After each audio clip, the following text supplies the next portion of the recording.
ಮಂಗಳೂರಿನ ಬೋಳೂರಿನ ಅಮೃತ ವಿದ್ಯಾಲಯಂನಲ್ಲಿ ಹಿಂದಿ ದಿನಾಚರಣೆಯನ್ನ ಆಚರಿಸಲಾಯಿತು. ಕಾರ್ಯಕ್ರಮವನ್ನು ಭವಿಷ್ಯ ನಿಧಿ ಕಾರ್ಯಾಲಯದ ಸಹ ನಿರ್ದೇಶಕರಾದ ಅನುರಾಧ ಕೆ ಅವರು ಉದ್ಘಾಟಿಸಿದರು.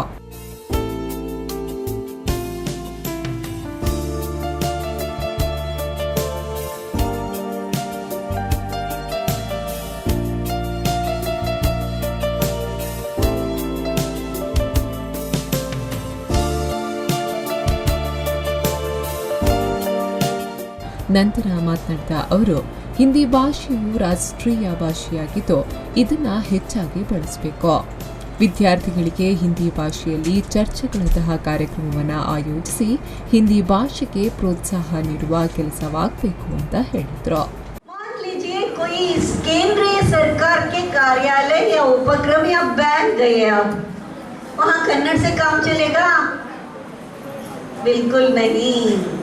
क्यों नहीं? क्या कारण है? इसके बारे में सोचना पड़ता है.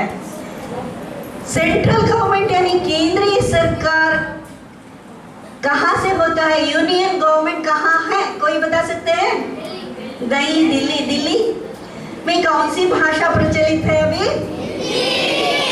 ना सिर्फ दिल्ली में, पूरे भारतवर्ष में 70% से ज्यादा लोग हिंदी जानते हैं. इसी वजह से पूरे भारत में कश्मीर से लेके कन्याकुमारी तक किसी को कुछ मैसेज पहुंचाना है, संदेश देना है, तो कौन सी भाषा बेहतर लगेगा? ಈ ಸಂದರ್ಭ ವಿದ್ಯಾರ್ಥಿಗಳಿಗೆ ಹಿಂದಿ ಪ್ರಬಂಧ ಸ್ಪರ್ಧೆಯನ್ನು ಆಯೋಜಿಸಿ ವಿಜೇತರಿಗೆ ಬಹುಮಾನವನ್ನು ವಿತರಿಸಲಾಯಿತು.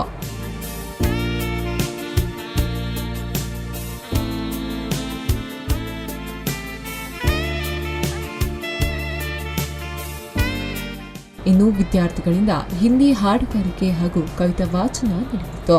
ವಿದ್ಯಾರ್ಥಿಗಳಲ್ಲಿ ಸ್ವಚ್ಛತಾ ಅಭಿಯಾನದ ಬಗ್ಗೆ ಜಾಗೃತಿ ಮೂಡಿಸುವ ಕಾರ್ಯವೂ ಈ ಸಂದರ್ಭದಲ್ಲಿ ನಡೆಯಿತು.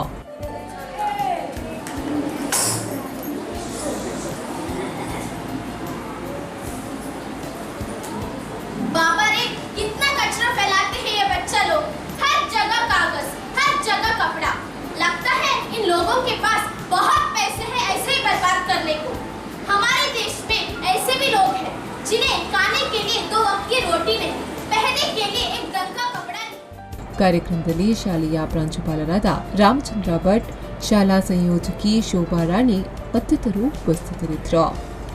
ನಾಗೇಶ್ ಕಾವೂರು, ವಿ4 ನ್ಯೂಸ್ 24/7 ಮಂಗಳೂರು.